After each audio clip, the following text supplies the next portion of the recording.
पहले हम क्या बता रहे थे? पहले हम बता रहे थे कि हम स्क्रीन के इस तरफ हैं और स्क्रीन के इस तरफ उस तरफ पूरा जहान है। ठीक है, अगर पूरा जहान है तो हमको सब पता चल रहा है कि हमारे पास जो वैल्यूज़ है वो पूरे जहान की ताकत है। इवन मेरे पास क्या, संसार का कोई भी मेंटर्स, कोई भी गुरु, कोई भी ज्ञान देने वाला जो शख्सियत है उसको पता है कि ये ज्ञान से क्या हासिल होगा, और जो सामने खड़ा है ऑब्वियसली वो ज्ञान से वंचित है, सो दैट वो उस तरफ है।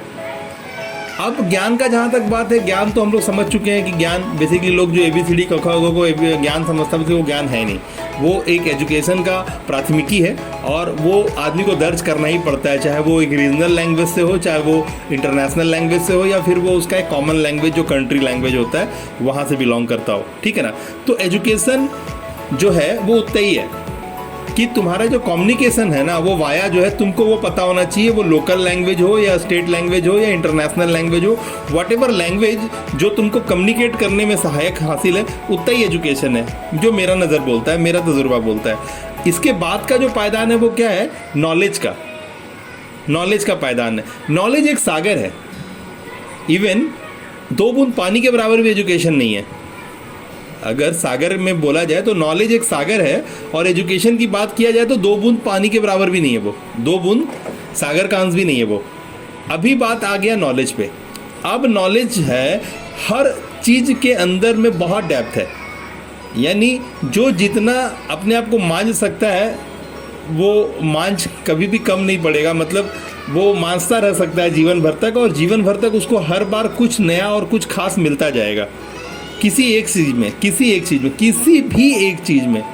मतलब जितना भी माइक्रो चले जाओ, उस माइक्रो के अंदर में बहुत ज़्यादा डेप्थ है किसी भी चीज़ में। अगर अब जब बात आता है कि हम कोई भी चीज़ का जो नॉलेज है वो लेते क्यों हैं, आखिर उस नॉलेज से हमें कुछ लाभ मिलता है, तब हम उस नॉलेज को लेने में इंटरेस्टेड होते हैं।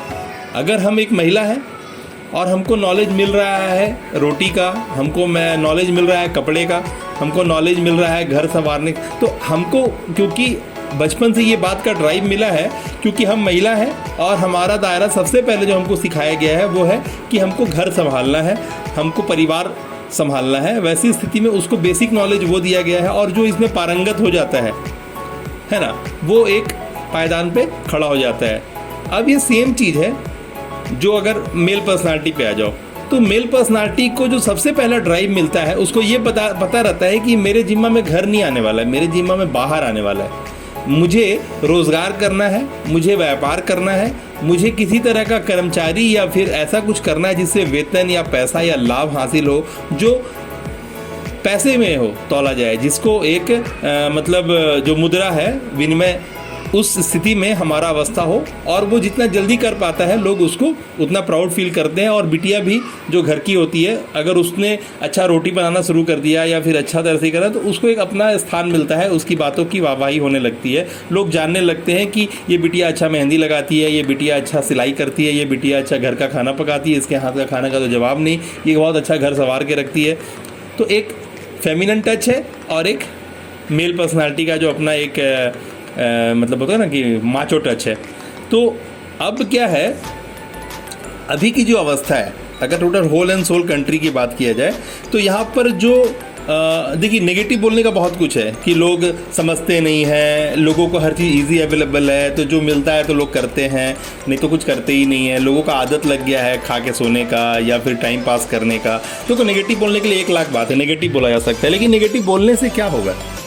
नेगेटिव बोलने से कुछ नहीं होगा। नेगेटिव बोलने से कुछ नहीं होगा, किसी को स्कॉल्ड करने से या किसी को नीचा दिखाने से कुछ नहीं होगा। मेन जो जीस्ट है, जो मेन बात है, वो समझने की बात है कि आखिर करना क्या पड़ेगा। इस हालात तो यही है, हालात यही है, और इस हालात के अंदर में जो लोग हैं उस हालात के अकॉर्डिंगली बिहेव कर रहे हैं।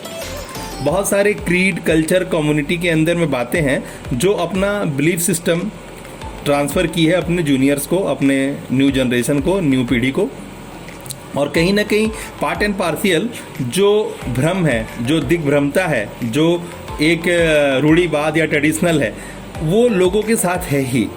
वो अपने आप को पूरी तरह से एम्प्टी पेपर नहीं कर सकता है, वाइट पेपर नहीं, कोरा कागज नहीं कर सकता है, और उसमें नया चीज़ नहीं लिखा जा सकता है। उसके पास एक अपना बिलीफ सिस्टम जो उसके परिवार से मिला है, उसकी व्यवस्थाओं से मिला है। ये पहला लेसन, पहला बात है, इसको समझने का ज़रूरत है कि ये चीज़ तो मिल चुका। जिस मोहल्ले में पैदा हुआ, जिस समाज में पैदा हुआ, जिस परिवार में पैदा हुआ, जिस घर में पैदा हुआ, और वहाँ का जो नियम धर्म, वहाँ का जो रूल्स रेगुलेशन, टर्म्स कंडीशन, जो वहाँ का आबो हवा था, वो उसके हिसाब से पनपा है। ठीक है, ये एक लेवल तो है, ये शाश्वत है। अब जो है एग्जिस्टेंस तो है, अभी जो नेक्स्ट करना है वो क्या है। मान लो इसको ऐसे रिलेट करते हैं कि हम जो बात कर रहे हैं वो एक अगला बात है। मान लो कि तुम सीरियल देखते हो टीवी में, या फिर एक कविता लिखने वाला एक कवि है, वो कविता लिखा है, या फिर एक आदमी कोई मूवी बनाया है, या फिर एक चीज़ तुम्हारे हाथ में, अगर अभी तुरंत में देखा जाए तुम्हारे हाथ में एक गैजेट है जिसका नाम तुम स्मार्टफोन के नाम से जानते हो। एक स्क्रीन वाला फ़ोन है तुम्हारे पास जो स्क्रीन टच भी काम करता है, ठीक है ना। या फिर इसी तरह से तुम कोई भी चीज़ ले लो, तुम्हारा वाहन ले लो, बाइक है तुम्हारे पास या कार है, जो भी है तुम्हारे पास, कुछ भी संसाधन है। अब ये संसाधन क्या है और इस व्यवस्था को स्थापित करने में लगा क्या ये आसमान से टपका हुआ कोई फार्मूला है जिसको लोगों ने समझा और असेंबल किया, या फिर हमारे पास जो अवेलेबिलिटी थी, हम जिस चीज़ को समझ पा रहे थे, देख पा रहे थे, जो हमारे साथ हो रहा था, जो संभावनाएं थी, हम उस संभावनाओं के बीच में से कुछ एक ऐड एंड लेस किए, कुछ चीज़ को ऐड एंड लेस करके एक फ्यूज़न किए, एक कॉकटेल बनाए, और उससे एक नया चीज़ पैदा हुआ। ठीक है, और वो चीज़ एक रिज़ल्ट में कन्वर्ट हुआ, और वो रिज़ल्ट किसी चीज़ का प्रॉब्लम का सोल्यूशन था, और वो लोगों के हाथ लगने लगा, तो वो एक प्रॉब्लम का समाधान निकल के आ गया। सबसे पहले जो हम लोग देखते हैं कि जब पुराना हम लोग इतिहास में जाते हैं तो हम देखते हैं कि चक्का का निर्माण कैसे हुआ, एक चक्का कैसे बना। तो लोग को जब कोई भारी चीज़ करना पड़ता था तो वो इस तरह से चक्का का निर्माण किए। एक उनको पता चला कि गोलनुमा कुछ होगा तो आराम से स्लिप कर जाएगा, और उससे वो जो संभावनाएं उनको दिखी कंकड़ में, पत्थर में कि लुढ़कता है तो ऐसे होता है, ये गोल होता है इसलिए लुढ़क जाता है, चट्टान चौड़ा होता है, पत्थरनुमा होता है तो एक जगह फंस जाता है। तो जो संभावनाएं थी वहीं से इजाद हुआ, और लोग उसको हासिल, मतलब उसको वहाँ से उस नॉलेज को, उस चीज़ को उठाएं और अपने काम में लाएं, एक संभावना हो गया। पता चला कि ऐसे शिकार करने में तकलीफ होता है तो कुछ नुकीला चीज़ अगर पकड़ लेते हैं हाथ में तो शिकार करना सहज हो जाता है। उसी तरह से जंगल में आग लग जाया करता था बिजली की वजह से, तब पता चला कि आग जैसा कुछ चीज़ होता है जिससे जब हमारा जानवर जल जाता है तो उसको खाने में ज़्यादा स्वाद बढ़ता है। ठीक है ना। तो इस तरह से धीरे धीरे जो परिवर्तन आया, लोगों को हर चीज़ अवेलेबल होता गया और वो उसका इस्तेमाल करके कुछ उसको हासिल हुआ, कुछ लाभ हुआ और उनको सेटिस्फैक्शन फील हुआ। एकदम एज इट इज़ सेम चीज़ यहाँ पर अब ले आओ कि अब हम बहुत सारी चीज़ों से जुड़े तो हैं ज़रूर, है ना, लेकिन हम क्या कर रहे हैं उसका इस्तेमाल ही नहीं ढंग से जान रहे हैं। क्यों नहीं जान रहे हैं? क्योंकि हमको एक तरह का मतलब अवेलेबिलिटी है, ये एक बात है, लेकिन हमको सोचना क्या है, समझना क्या है। अभी इसीलिए हम यहाँ पर तुमको एग्जाम्पल दे रहे थे, वो ये है कि हमारा जीवन एक ऊन का लच्छा की तरह है। अगर हमको कुछ करना है तो सबसे पहले अगर ऊन हम खरीदे हैं तो उसको गोला में कन्वर्ट करेंगे, और गोला बना के चाहे तो कांच में दबाएंगे, चाहे तो प्लास्टिक में रखेंगे, उसके बाद कांटा लेंगे और उससे बिनना शुरू करेंगे। उससे क्या होगा, सिलसिलेवार तरीके से मेरा कांटा में वो ऊन आएगा तो लच्छा से वो गोला जो बना चुके होंगे ऊन का, वहाँ से निकल के वो आएगा हमारे पास। एक सीक्वेंस में हम उसको जिस तरह का डिज़ाइन देना चाहेंगे अपने कांटा की मदद से, वो हमको ऊन अवेलेबल होता जाएगा, और हम उस तरह का चाहे तो मफलर बना लेंगे, चाहे तो स्वेटर बना लेंगे, दस्ताना बना लेंगे, हमको जो बनाने का मन करेगा हम अपने उसके हिसाब से, क्योंकि हमें ऊन जो है पर्याप्त मात्रा में मिल रहा होगा, एक सीक्वेंस में मिल रहा होगा, हमको कहीं उसको उलझा हुआ नहीं होगा जिसमें हमारा जो कॉन्सेंट्रेशन है जो डाइवर्ट होगा। ठीक है ना। अभी मैं जो बात का शुरुआत किया उसमें बात क्या था कि हम अगर कोई भी वैल्यूज़ अभी आगे पास ऑन करते हैं, ठीक है ना, तो सबसे पहला जो दिक्कत है, सबसे पहला जो बात है वो ये है कि हम जिसको भी ये वैल्यू पास ऑन करेंगे वो किस सीक्वेंस में है, वो किस परिस्थिति में, उसकी मानसिकता में चल क्या रहा है, वो किस मुद्रा में है, बहुत ज़रूरी है।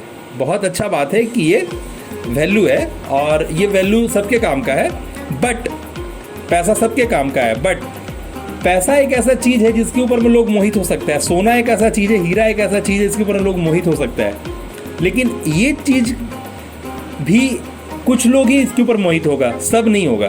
अगर मान लो कि तुम एक सोना का डिब्बा जिसमें बहुत सारा सोना का सिक्का या सोना का ज्वेलरी है, वो तुम किसी को जाके हैंड ओवर करो, ठीक है ना, हो सकता है कि वो ले तुमसे, या फिर हो सकता है कि वो ना ले, सीधा मना करे, भैया मेरे को पहले इसका कागज़ दिखा, इसका बिल दिखा, ऐसा पूछेगा।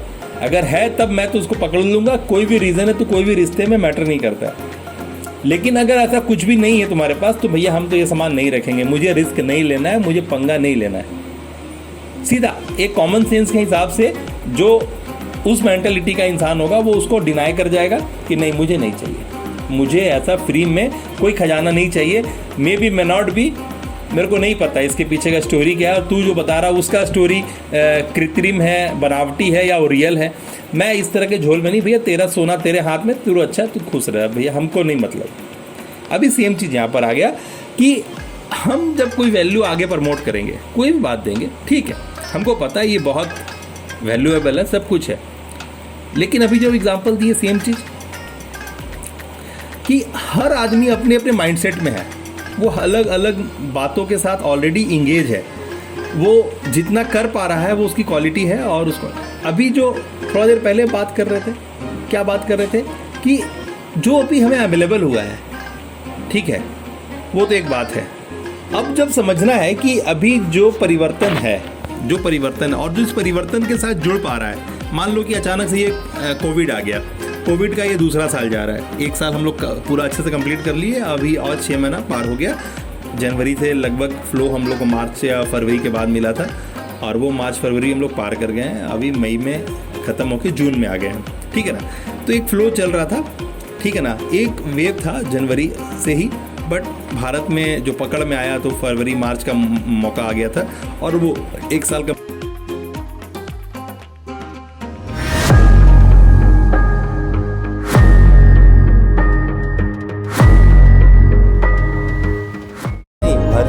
वर्नरेबिलिटी के साथ जो डेंजर है, जो वर्चुअली में तुमको जो डेंजर लग रहा है, वो सिर्फ तुम्हारा जो फियर है, वो क्या है, वो तुम्हारा अननोननेस है, नयापन के वजह से तुम डरते हो। बिकॉज ऑफ जो तुम्हारा शांत तालाब है उसमें जो रैपल्स पैदा हो रहे हैं ड्यू टू टेक्नोलॉजी पैदा हो रहे हैं, और तुम डरे हुए हो।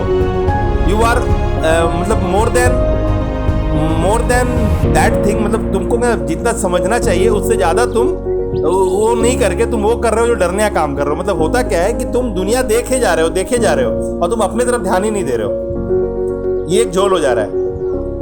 तुम अपनी कैपेसिटी को एक बार देखोगे और फिर तुम मार्केट को देखोगे, तब तुम्हें पता चलेगा कि तुम क्या चीज़ हो और तुम क्या मार्केट को इस टेक्नोलॉजी के टक्कर में दे सकते हो, कि इसके साथ जोड़ के दे सकते हो। क्योंकि जब बॉक्सिंग रिंग में तुमको कोई ठासा मार रहा होता है तो तुमको उससे दौड़ना नहीं है, उसके बचने के लिए दौड़ना नहीं है, तुमको उसको जकड़ के पकड़ना है।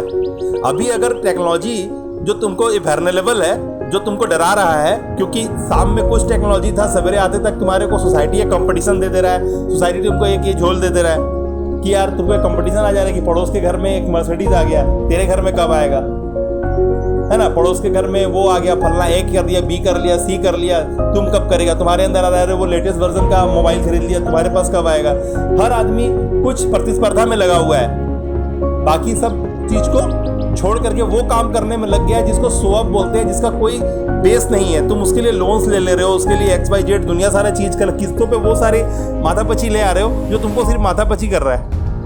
तुमको ठंडा पानी पीना है, उसके लिए घड़ा 50 रुपये 100 रुपये का इनफ है, लेकिन तुम उसके लिए कुछ और कर ले रहे हो। पानी साफ करने के लिए फिटकिरी घुमाने की जरूरत है, तुम उसके लिए कुछ और कर ले रहे हो, जो तुम्हारा मिनरल्स और विटामिन भी छीन ले रहा है। मतलब कुछ भी कर ले रहे हो due to no manners, without of manners. तुम बस सोप के चक्कर में लोग गड्ढा में गिर रहा है तो वो कर ले रहे हो तुम। अब यहाँ पे चक्कर क्या है कि हम लोग जो सुपर वरदान को डिफाइन कर रहे हैं, सुपर वरदान का जो रियल मीनिंग जिससे आपको इंट्रोड्यूस करा रहे हैं, वो है आपका skill set with in interest area with your mind set with your current technology.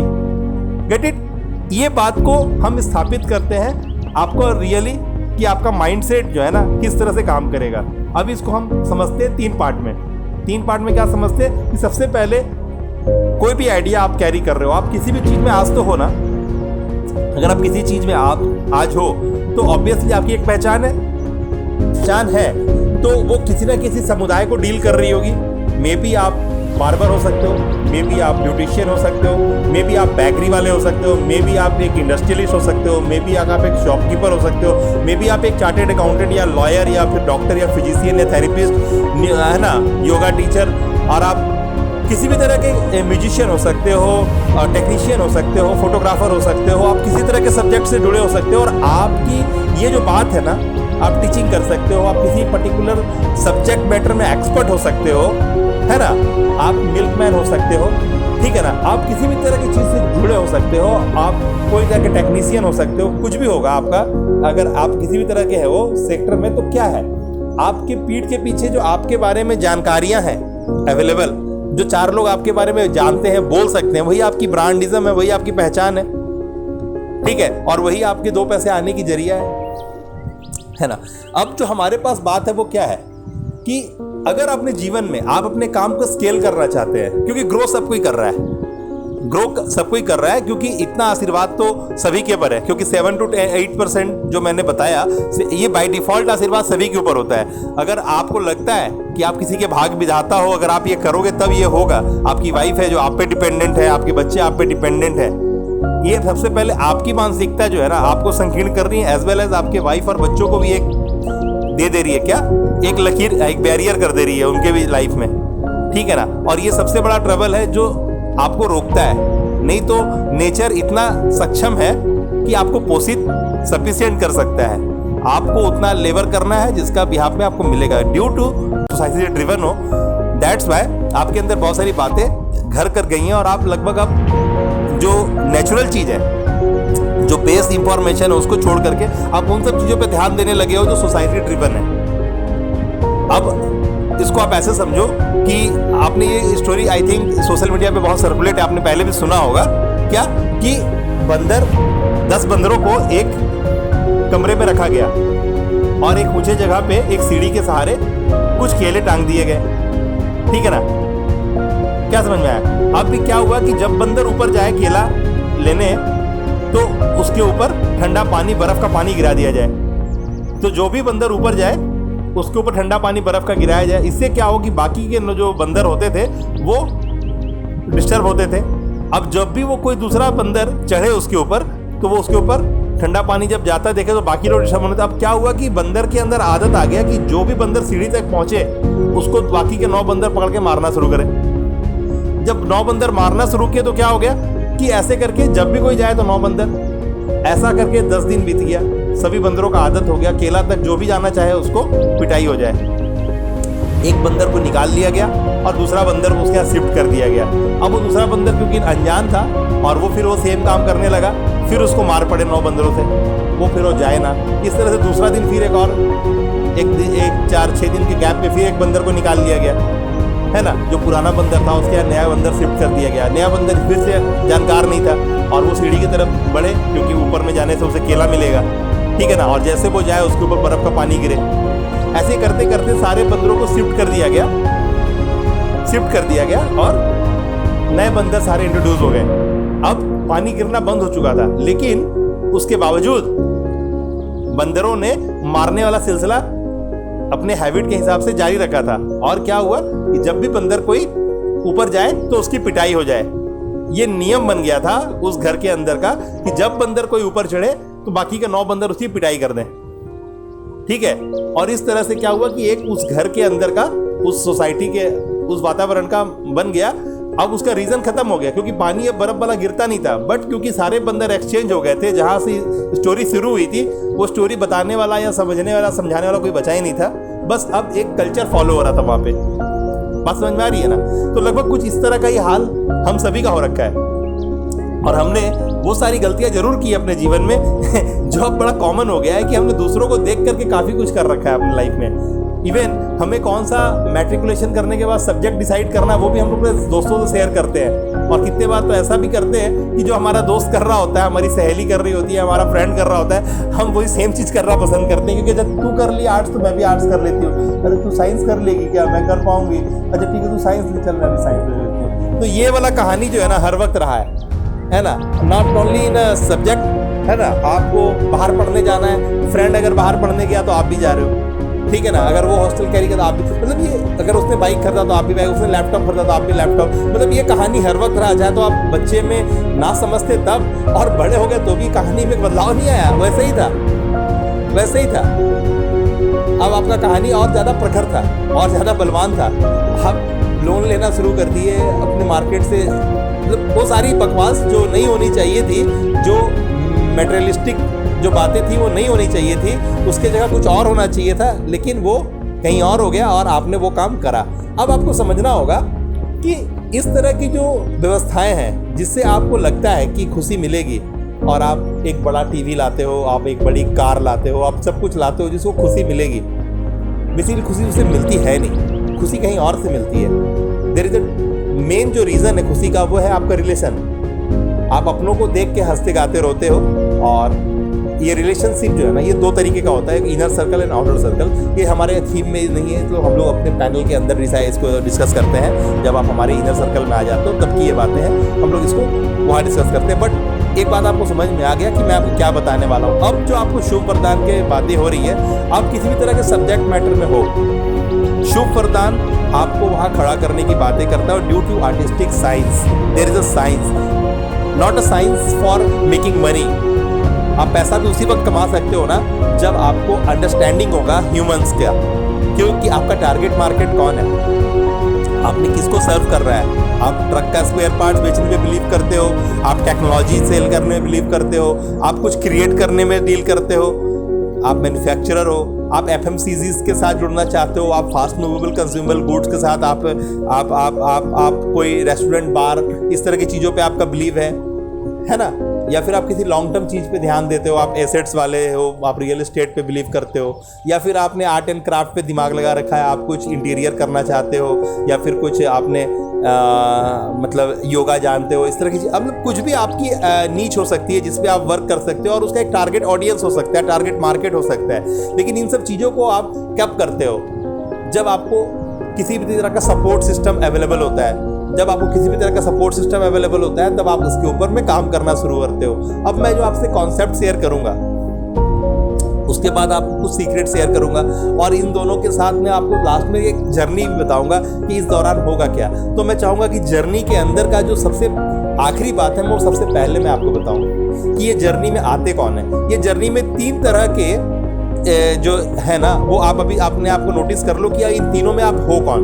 मैं आपको बताने वाला हूँ, आप नए नवेले हो सकते हो, आप अपने जीवन का शुरुआत कर रहे हो, आप 16-17 साल से लेके 25-30 साल तक के हो सकते हो, जो आपने काफ़ी कुछ अपने जीवन में एक्सपीरियंस नहीं किया है, बट आपने प्लानिंग करा है कि आपने कुछ करना है, बाकी में कुछ वैसा और कुछ खास करना है जो सिर्फ आपको ग्रोथ ना दे बल्कि आपको स्केल कर दे, है ना। आपके जो सपने हैं वो पूरे हो, क्योंकि सपने सभी के पास होते हैं, बस उनको जो अरेंजमेंट है ना वो पॉसिबल नहीं होता है ड्यू टू शुभ वरदान।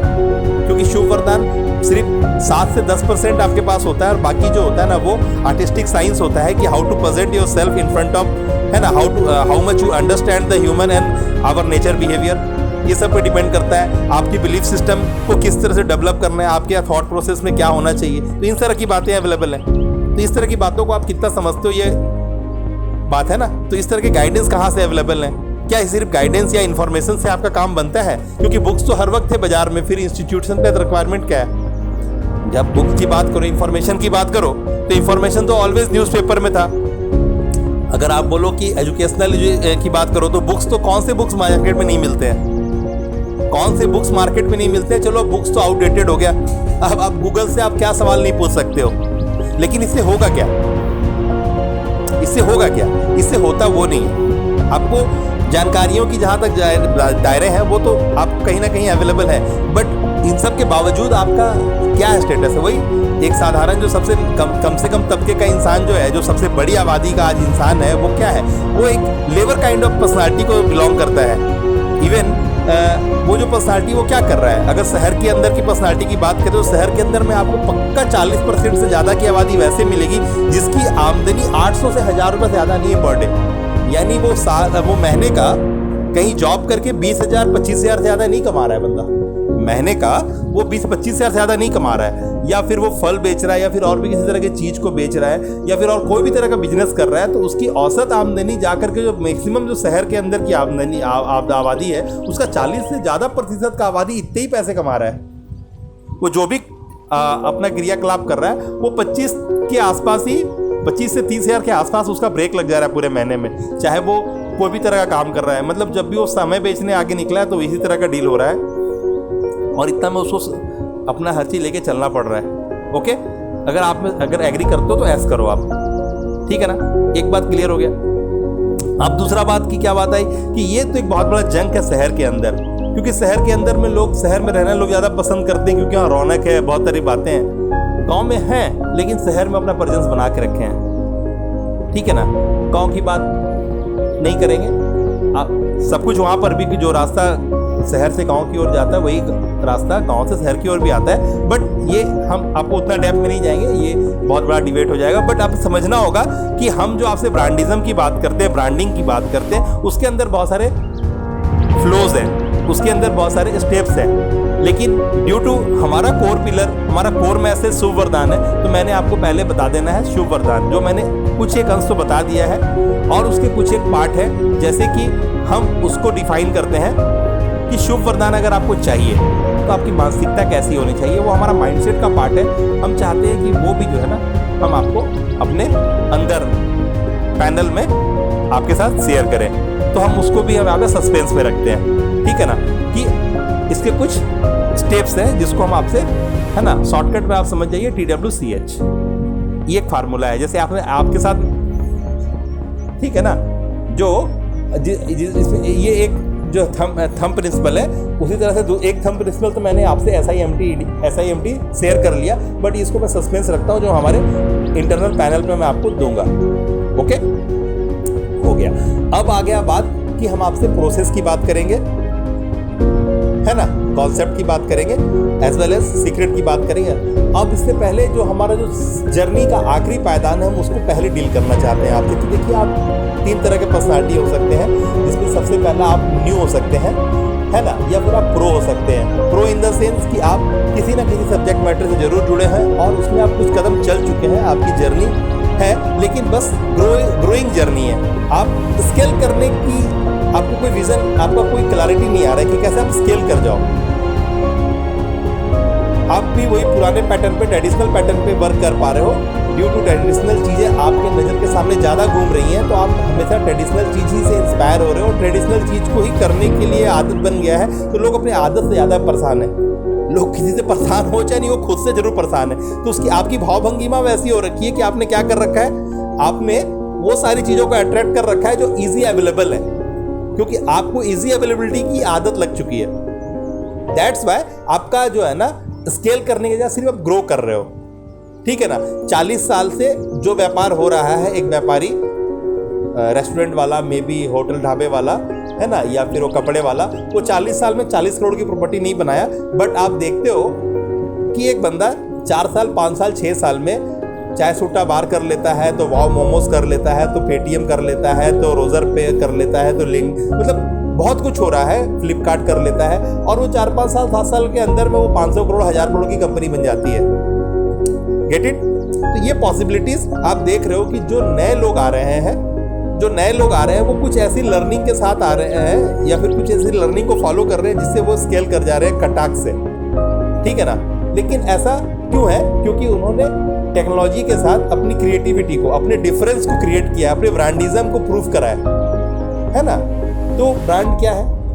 ब्रांड सबसे पहले तो आपका जो एक खास पहचान है उसको इंडिकेट कराता है। आप किस चीज़ में स्पेशल हो, किस चीज़ से डिफरेंस क्रिएट करते हो, किस तरह के इश्यूज को आप सॉल्व कर पाते हो अपने डिफरेंस के क्रिएशन से। क्योंकि आपको सबसे पहले एक बात, अपने अंदर एक बात गांठ बांध लो कि आप जो हो, आपके साथ दूसरा नहीं है, और आप अकेले जो भी हो, जहाँ पर भी हो, वहाँ ही अपने 100 चीज़ों का, कम से कम 100 चीज़ों का आप अकेला उपचार हो, आपके सिवा वो काम दूसरा कर नहीं सकता। लेकिन ये 100 बातें जो आपके अंदर है, इसका बिलीव आपके अंदर ही नहीं है। जैसे जामवंत का जरूरत पड़ा था ना बताने को कि यार तू है, तू करेगा, तू कर सकता है, ये वाला कोई नहीं है बताने के लिए आपको।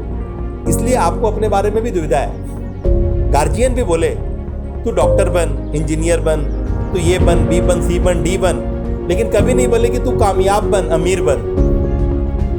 पेरेंट्स ने भी आपको माइंड में ऐसा डाल दिया कि आपको क्या बोला, तू ए बन, बी बन, सी बन, डी बन, लेकिन कभी नहीं बोले शॉर्टकट में कि तू अमीर बन, तू ब्रांडेड बन,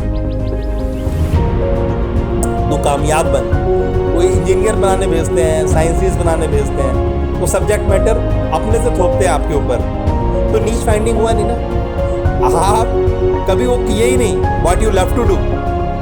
those having to power to do their love, their passion, those having to calibre to follow their passion, है ना। क्योंकि आप आज जो भी चीज़ एबल कर रहे हो वो अलादीन का चिरागी है।